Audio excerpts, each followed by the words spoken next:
Hey, friends and listeners. Welcome back to Truth, Lies, and Alibis, your true crime podcast that looks at things from the distinct perspective of two 911 dispatchers. Episode 5. A well-known secret.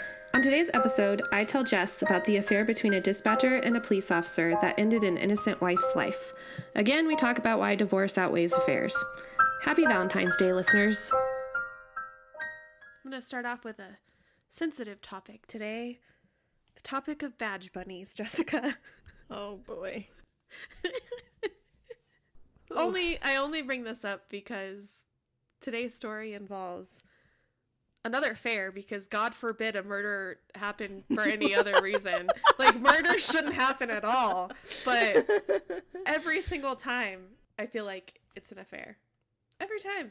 Love. It just ends in murder. Happy Valentine's Day, everybody.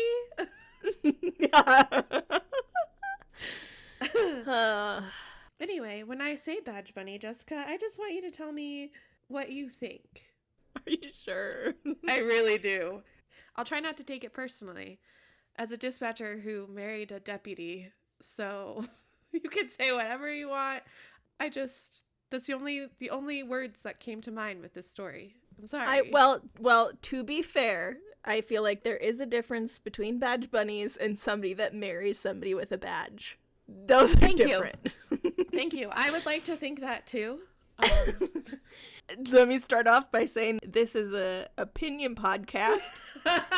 For legal reasons, this is an opinion podcast. For legal reasons, these are my opinions and do not reflect the opinions of anybody else other than me. Okay. I think that there are people that I don't know. They get into the job for the wrong reasons and don't know what goes through their head. Are you talking about, let me help you a little here. Are you talking about those people who get into the job who are shopping for a husband, whether it be a single man or someone else's husband? Well, I think I don't think you can't categorize all, right? No, that's true. Let's start off by saying, those of you who are unfamiliar with the term badge bunny, a badge bunny is given to somebody. Brittany's dying by laughter. Because all I can see is a t-shirt that says, all badge bunnies are not created equally, or something like that. Okay, continue. I'll be serious. Yes. This is a very serious podcast. For those of you that aren't familiar with the term badge bunny, a badge bunny is somebody that essentially wants a partner that has a badge and doesn't really care how they get it. Well, not to say that, but maybe doesn't care about much beyond that. Oh, yeah. It's like that's the one thing that they want. They don't care if they have like a shitty personality or... Yeah. Or like the person's not good for them or they're not good for that person. Like, doesn't matter. They're attracted to that person because they have a badge. Hence the term badge bunny. It's very much used in the law enforcement world, I feel yes, like. It's if you've worked in law enforcement, you've heard it. You've probably also known a badge bunny. Or maybe you are one, and we don't judge you at all. We're just telling a story. Also, on a side note, like, what's the term for someone who's into like a firefighter? I was gonna say something EMT. total. A hose shopper or something? What were you gonna say, Jess? I was just gonna call it a hose bunny. That's better. All I can think about is the hose. The hose you spray things with, not the other kind of hose. Moving on. Again, not all bunnies are created the same. No, and that's, again, badge bunnies and people that date and marry people with badges are two different kinds. The people that are legitimate badge bunnies are only interested in people because they have a badge. Mm-hmm. No matter who that person is. Yeah. Okay. I told you it was a sensitive topic. It is. Are you ready to dive in? We have it. Okay. On January 23rd, 2007, 37-year-old Heather... I've heard it pronounced Garraus. I always get last names messed up, which is funny considering what my last name used to be. But it's spelled Garraus, but I heard it pronounced Garraus, so we're going to go with that. Well, Heather left her job at the Greeley Credit Union in Colorado when she was forced on her knees at gunpoint in the parking lot by a subject in a black robe with black shoes that had a white bottom and a Grim Reaper mask. The subject then proceeded to shoot Heather at close range in the back of the head, killing her there in the parking lot, while coworkers witnessed the whole thing. Her coworkers then called 911 and told the dispatcher that an officer's wife had been shot. Heather Garraus was the wife of Detective Ignacio Garraus. According to these witnesses, the shooter said, "You've ruined my life, get on the ground," in a female voice. They also said that she may have said something about a loan, like "you denied me a loan." The witnesses also told investigators the shooter didn't seem to have any compassion and was specifically there for Heather. A few of the coworkers told investigators from the beginning that Heather had been harassed by a Shauna Nelson. She had been telling coworkers that Shauna had been sending her threatening text messages after Heather had found out that her husband, Egg, which is what her and her friends called him, and Shauna had been having an affair. And they got multiple calls, and I guess there was a nurse on scene nearby that ran over and tried to check to see if she could do CPR or help her in any way, but she was shot in the head. She also had no pulse. So then after those calls came in and after they toned it probably on the radio, Ig calls his dispatch and asks, which I'll bring up later, but asks about it because he says, "I heard my wife was involved." And the dispatcher basically says, "I don't know what you're talking about," and then forwards his call to a supervisor. And so he knew at that point. And I don't know if it's because he was worried he was involved or just didn't want to give anything away, but I'll get back to that. So now we're going to talk about Shauna Nelson, who was the suspect from the very beginning, because one of the 911 callers says, like, I think she says something along the line of "that bitch shot her," and gives the name. Like, I don't know if it's when the investigators come to talk to them or if it's in one of the calls, but at least one or two people give her name specifically. Shauna Nelson was born in 1973 and raised in Greeley, Colorado. Her mother was unable to care for her, so Shauna's aunt and uncle adopted her, and the family kept this secret until she graduated from high school in 1990. Understandably so, Shauna was upset by the news and angry that the information had been kept from her for so long. In 1992, Shauna began working as a 911 dispatcher at Weld County. She began dating Deputy Ken Nelson in 1995 after a divorce from another dispatcher, and the two got married a year later. Shauna and Ken had 2 children together. As always, to the outside world, the marriage looked happy. After having 2 children and getting married, Shauna continued to dispatch because she liked the excitement and extra income, and according to a lot of people, she made a lot of friends at work. Michelle Moore, another sheriff's deputy, and Shauna became really close, and Michelle and her would go out frequently. So that was her best friend at the time of the incident. Just remember that name. In 2004, Weld County and the town of Greeley combined their centers, and there she met Detective Ignacio Garraus. Friends and family called him Ig. Ig and Shauna eventually began a friendly relationship, and then he would tell Dateline that the two kept running into each other, and eventually she began to open up about the relationship issues she was having with her husband. I don't know. I feel like the only reason I feel like it's weird is because she would just show up randomly at places that he was at and then start talking badly about her husband.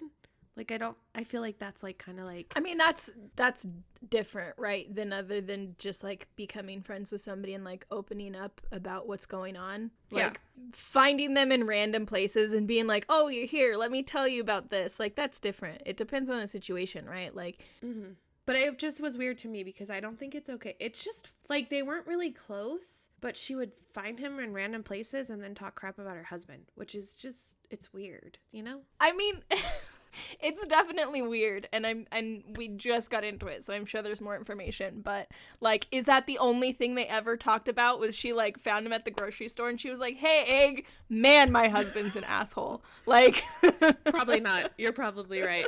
But I just thought it was weird that she would just randomly, like, it is like she would seek him out and then she's like looking for him. She's like trying to make an emotional bond there that maybe she shouldn't if she's married to someone else. Like, maybe go talk to your husband about why you think he's a jerk. I don't know. Just a suggestion. Anyway, it felt kind of stalkerish to me, that's all. Because he would say... Well, that's the thing, right? It doesn't even matter what they're talking about. The fact that she's like, "Oh, hey, it's so weird running into you here." And then, like, the next week, "Oh, whoa, a different place. What's the coincidence?" Like, yeah, that's weird. It's creepy. Anyway, the relationship eventually became physical. Surprise, surprise. I only say this because... It's kind of clear that she had other intentions from the beginning. Like, even other people said she'd had affairs before with other officers. So it's only because of the person she is. It's just, and I don't like her, and I also don't like the husband in the story. I'm just gonna tell you that from the beginning. Let's rewind, okay? Ig and Shauna eventually began a friendly relationship, and he would tell Dateline that the two kept running into each other, and eventually she began to open up about relationship issues she was having with her husband. The relationship eventually became physical, and Shauna told Paula Zahn that their marriages were both bad and they were both craving attention. The affair soon became a well-known secret in the department, and in 2005... That's not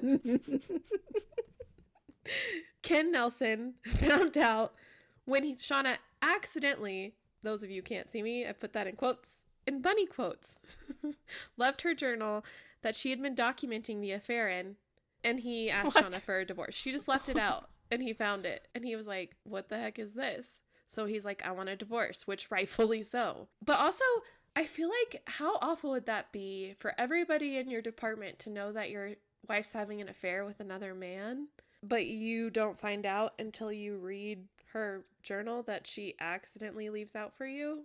Also, why do you say it like that? Do you know she left it out? I just watched her interview, and I don't trust anything that comes out of that woman's mouth. Like, and you'll figure out why. I don't trust her. I don't trust the husband. Not her husband, Heather's husband. All I'm saying is it would suck to find out that your wife's having an affair after everybody else already knows it. There are no secrets in the police department. Sorry, y'all. Apparently, Shauna had also gotten a tattoo for Ig on her leg with his nickname, and she had become completely obsessed with him. So she had an egg leg. Basically. So Shauna and her 2 kids then moved into an apartment.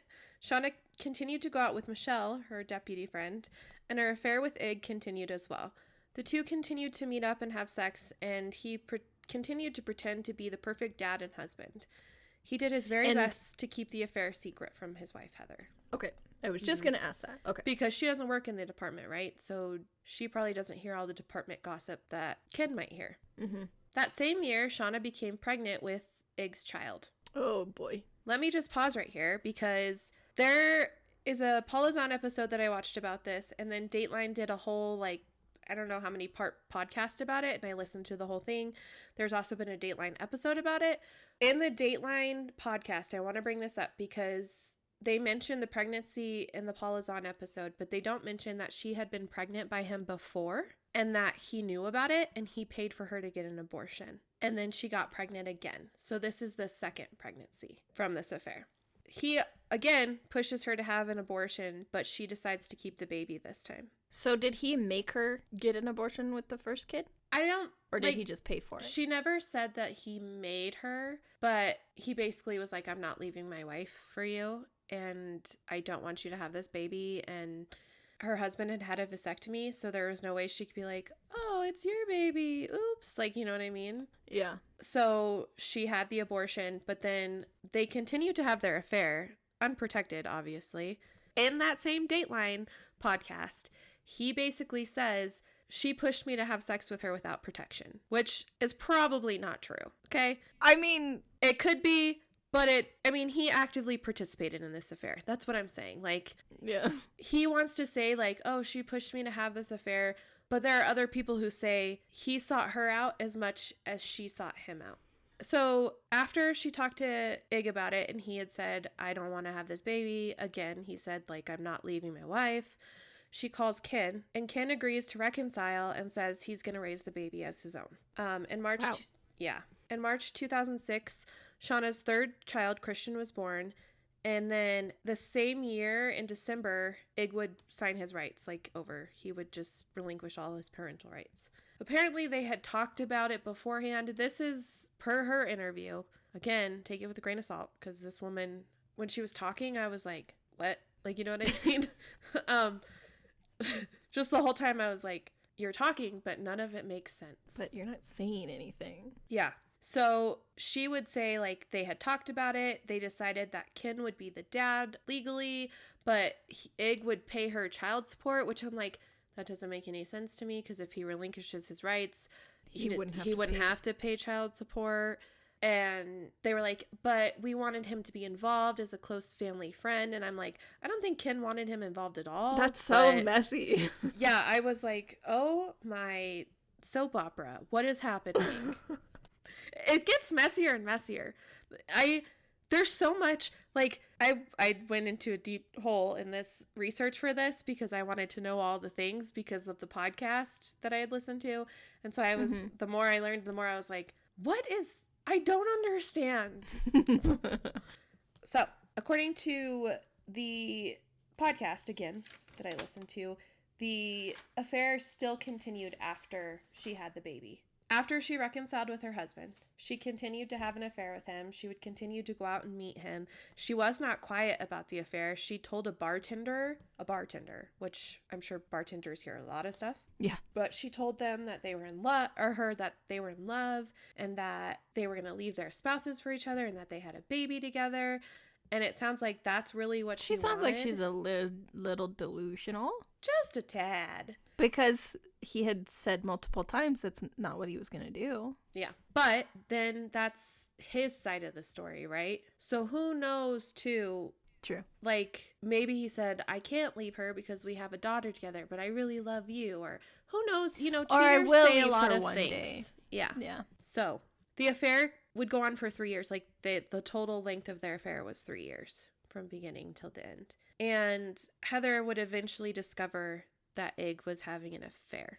She discovered that Shauna and Ig had been having an affair when first she started to suspect it when rumors were circulating that the baby was Ig's, and somebody said, oh, we heard this. But then she went to him and he was like, no, that's crazy. And of course. Yeah. And of course she believed him because she wanted to, right? It's her husband. Right. She wants to believe that he wouldn't do that to her. But then one night she had woken up and he was gone, and she kept calling him, and he finally came home and admitted that he was having an affair with Shauna and that the baby was his. So it all came out because he had been out that night with Shauna when Heather had woken up to find him gone. Before she even suspected there was an affair, Shauna would follow her in public, or when she would see her in public, she would be really rude to her, kind of like mean girly, and call her names and laugh at her. And yeah. This woman's a peach. Like she was in high school or something. Not only Shauna would make fun of Heather, but Shauna and her friend Michelle, if they saw her in public, would make fun of her together. Which is just like, grow up. Also, how can you be so mean to this man's wife when you know he's married and you're actively participating in this affair? Like, it's not her fault. It's his fault. Yeah, but that's never how people think of it, right? Like, it's never the one who's making the decision, right? Yeah. It's the other person's fault. It's just sad. Anyway, Heather, after she found out, she left. She went to go stay with her family, but eventually would come back and tell him that she loved him and she wanted to be with him, and they reconciled. They agreed to reconcile, but she had a bunch of rules for him in order for him and her to work things out. Another thing I want to mention is, so Heather calls her family, right, and goes to stay with them with her daughter, and Ig comes home to a note from her daughter saying, we went to stay with Aunt so-and-so. I don't remember the aunt's name. Mm-hmm. Who does he call? Shauna. Mm-hmm. He calls Shauna and goes with her. And then his wife comes back. Oh, this man just has no respect for women is the thing.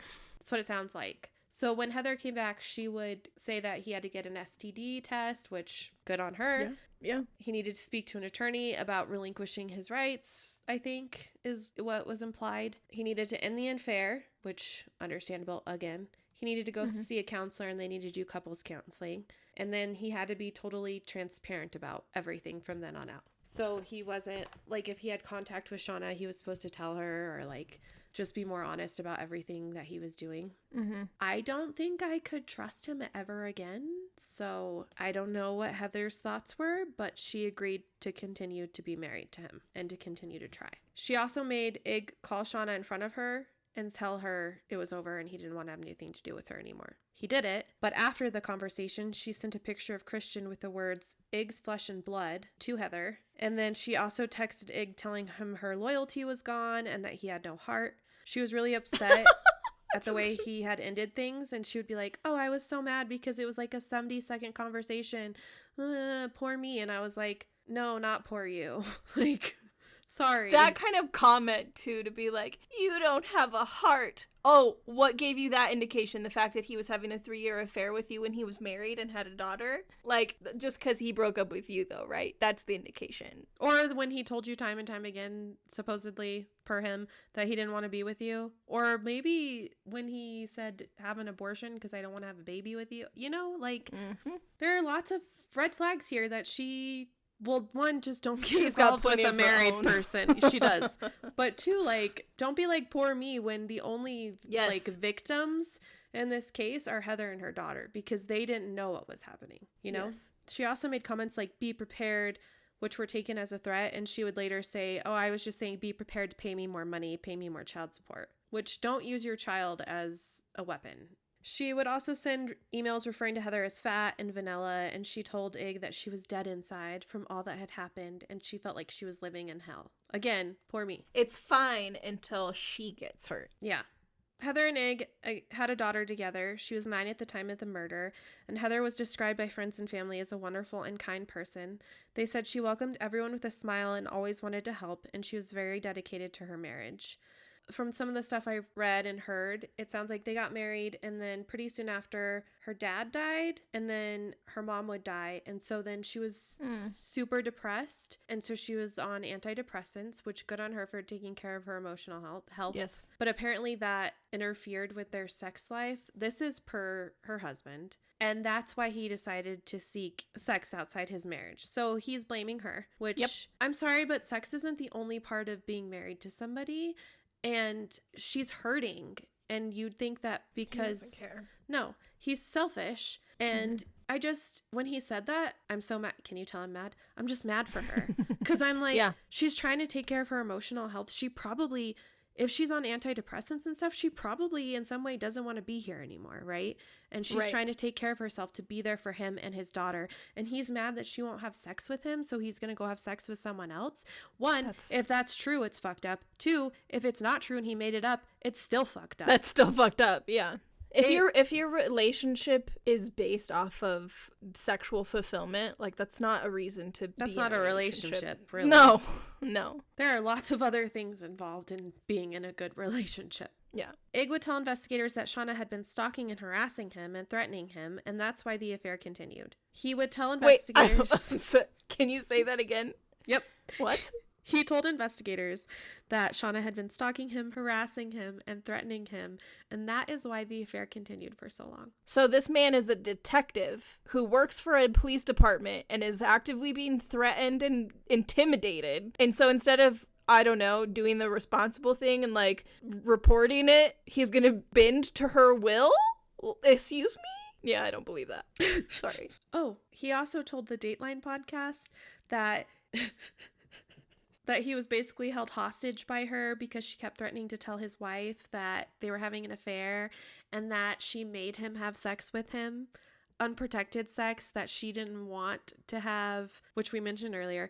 But she would basically force him to have sex with her, and he would say when he didn't perform, that those are his words, it would be an argument, and she would threaten to tell his wife. So that's why he continued to have sex with her. That doesn't...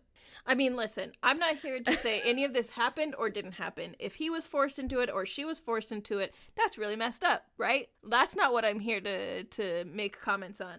The fact that that was his only option to like, oh, she's making me do this, so I better keep doing it. Otherwise, she's going to tell my wife, or I could stop doing it. That way there's nothing to tell my wife. Well, not nothing, but you know what I mean? That like she can go say, we're having an affair, but we're not anymore. Like the infidelity happened. It's not happening anymore. Because I've stopped it. And then my wife, I just, like, that doesn't make any sense. That's not logical to be like, I have to keep this affair up because if I don't, she's going to tell my wife. Guess what? Your wife's going to find out. Also, like, you know what would have helped this? Maybe not having an affair from the beginning. Sorry. At the time of the murder, Shauna had quit dispatching and was staying home to take care of her then 3 children. So they had 3 children then. After the 911 call on the night of the murder, there was an ATL put out for Shauna Nelson because everyone said it was her. And her husband owned a truck that was similar to the truck that had pulled up and that was a Grim Reaper mask the Grim Reaper had gotten out of. Her husband was in briefing when the ATL went out. He and his partner rushed towards his home. he looked at his partner basically and was like, let's go. And they went to go look for Shauna. They found Shauna driving. Isn't that like a massive conflict of interest? You would think, yeah. And in the podcast that I listened to about it, he was like, here, hold my gun.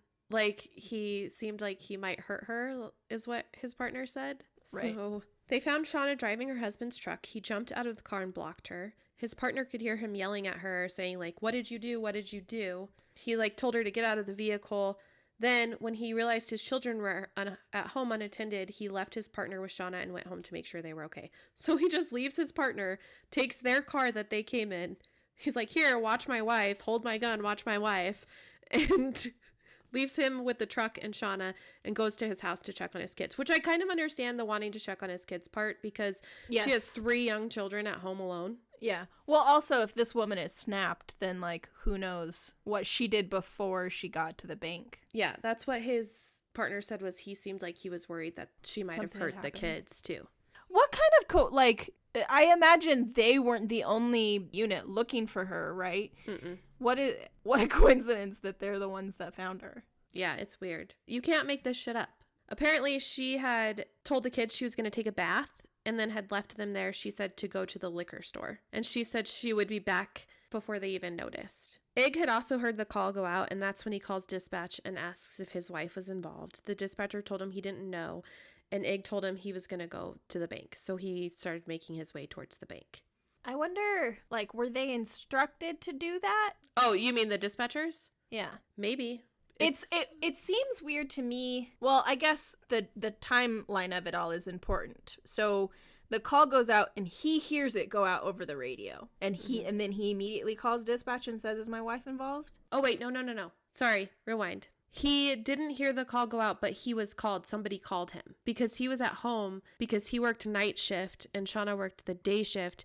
So he was at home because in the Dateline podcast, he says he gets a phone call and then he calls dispatch and says, it seems if... I feel like that's not something that dispatch needs to be in the middle of. As a previous dispatcher, don't put me in the middle of that, please. Call the supervisor on duty. Well, they did. They transferred him to... Well, yeah. He should have called. You're right. Yeah. He should not have called dispatch. Because I think, too, next of kin obviously hadn't been made. Oh, I'm sure not. So you know how when families call in and they're like, I heard my partner...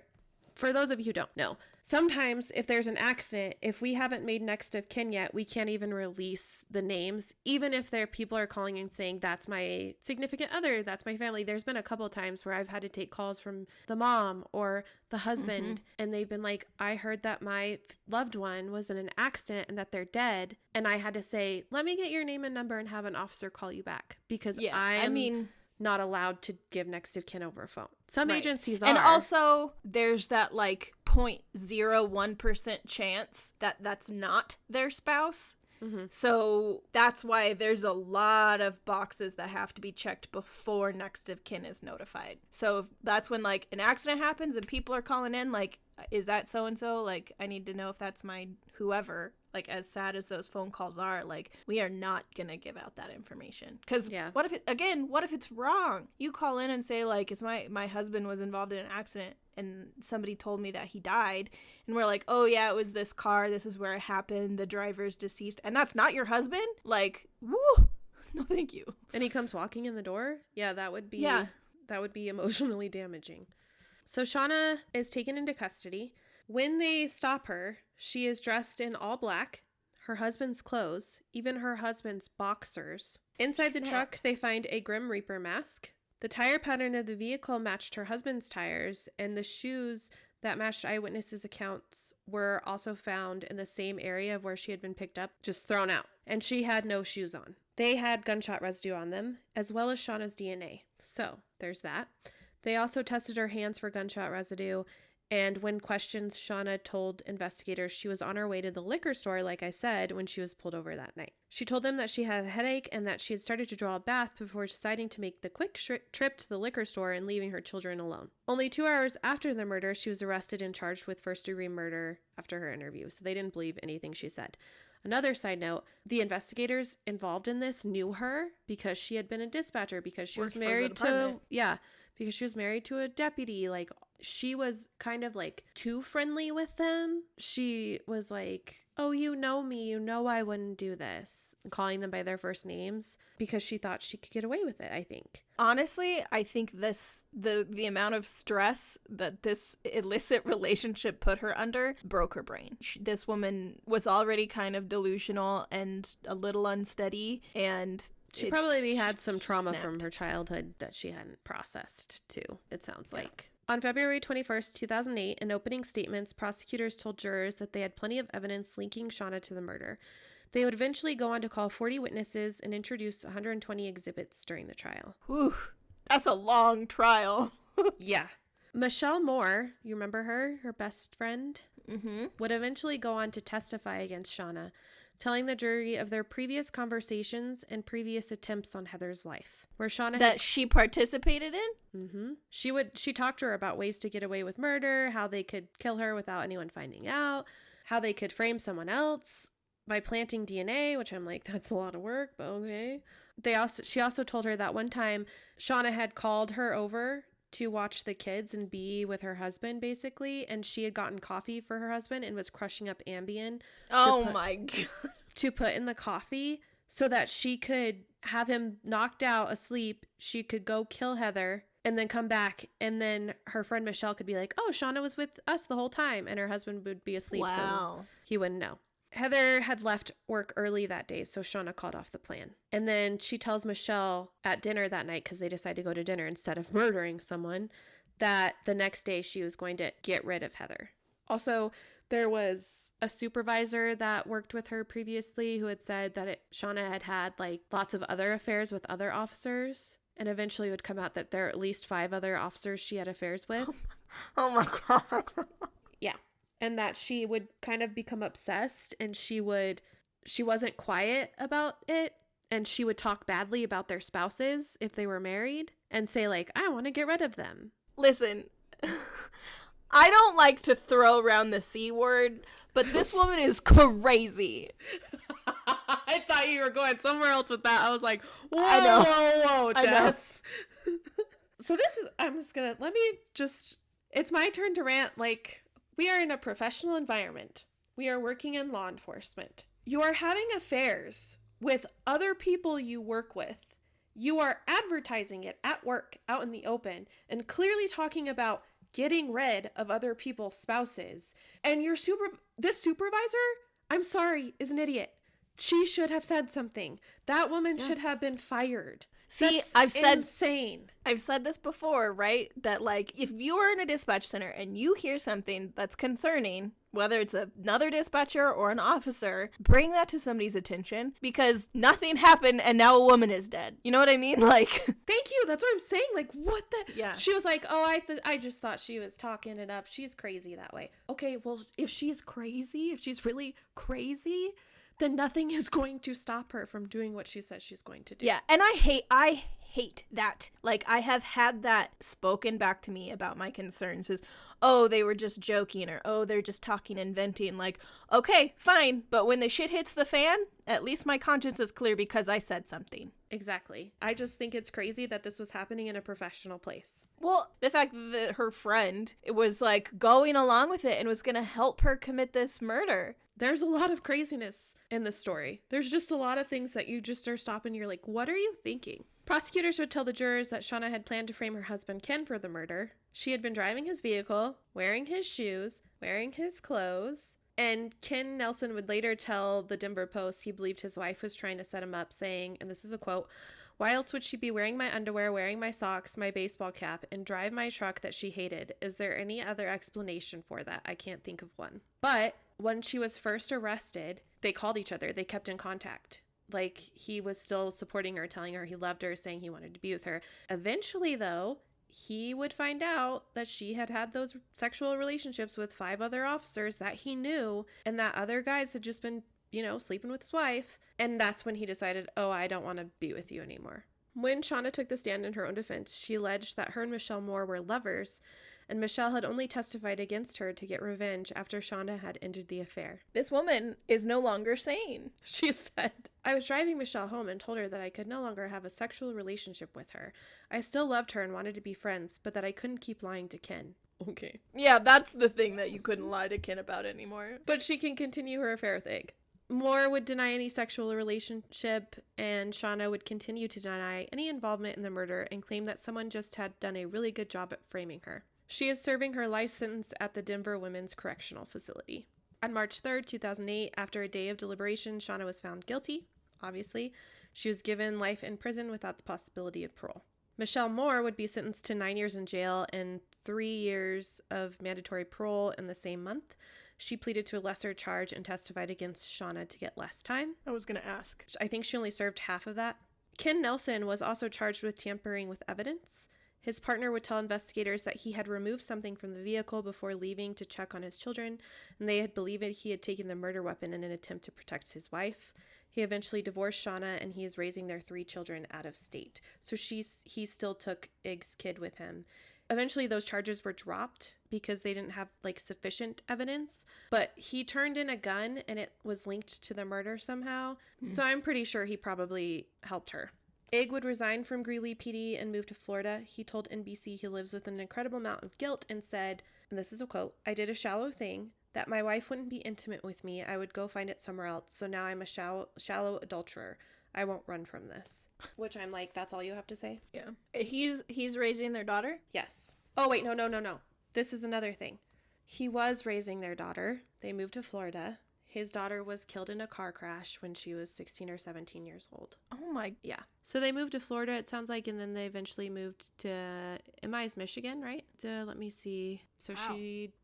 She was 9 when her mom died. So she had to deal with that tragically and all the spectacle of her dad's affair and everything. And then she dies in a car accident before she's even an adult. Wow. Yeah. Say whatever you want about Ken. I don't think he should have protected her. I don't think he should have tampered with evidence. But he's raising this kid that's not even his. He's raising somebody else's kid. Yeah. Mm-hmm. This whole story was just so crazy. And I was like, I have to put this one on the podcast because I have to tell Jess this story because there's a dispatcher involved and it's just madness and she will never believe this whole story. So I'm going to tell you some things. Like I said, the sources I used before, Dateline, the podcast, Paul is on, and I think NBC Online, there was a couple articles and stuff like that. I just want to mention the sources we used. So some of the stuff that they had mentioned in the podcast was Ig said he would change his phone numbers a couple of times and try to end the affair, but she kept harassing him. So that's where she goes into saying she was stalking him and stuff. He actually eventually had multiple sexual affairs. So he claims that Shauna was his first affair, and then he started having sex with other women. So he would say that he had had sex with multiple other women, and he would at least have sex with someone who wasn't his wife once a week, and then go home and be with his wife. Don't be married. Or let Heather go be with someone who has the same mindset as her, and you can go be with someone who has the same mindset as you, right? This was another question I had this whole entire time. After she had the baby, how did Heather not find out until someone was like, oh, it's Ig's baby? Because he went to the hospital to see her and the baby after the baby was born. And Ken left, this is what Shauna said, quote, respectively left so that Ig could come visit his child. Well, I mean, he was compulsive liar, so he probably made up some story about where he was going to be. Yep. And if she had no reason to suspect it prior, then she would have no reason to think he was lying about something. Yeah. Another question I have. Ig agreed to pay the medical expenses for Christian, which, one, how much do their officers make? Because Shauna was able to stay at home, and he's just paying medical bills for this baby that was born. And I'm like, how did your wife not see all that money leaving? Another thing that I thought was interesting was he's saying that she's stalking him. He's saying that he changed his phone number. He's saying that she would find his phone number because she had access to the phone list, which I can say does happen. There are some people yes, it does. who use the phone list for reasons they shouldn't use the phone list for. Please don't do that. Yeah. It's inappropriate and weird. But he would admit that he took her on romantic getaways. And like I said, the affair continued after the birth of the baby. And then he would go on work trips and she would meet him there too. So he obviously was pursuing her as much as she was pursuing him, if not more. Like, he liked the attention, right? I feel like we say this every time. Divorce over murder, okay? Divorce over please, murder. Right? I don't feel like a campaign we shouldn't have to say that, because I feel like but obviously we do. Rational, but apparently we do. Thank you for listening. Additional information for each case can be found on our website, truthliesandalibis.buzzsprout.com. New episodes will be uploaded every Monday. Find us on Facebook and Instagram at Truth Lies and Alibis.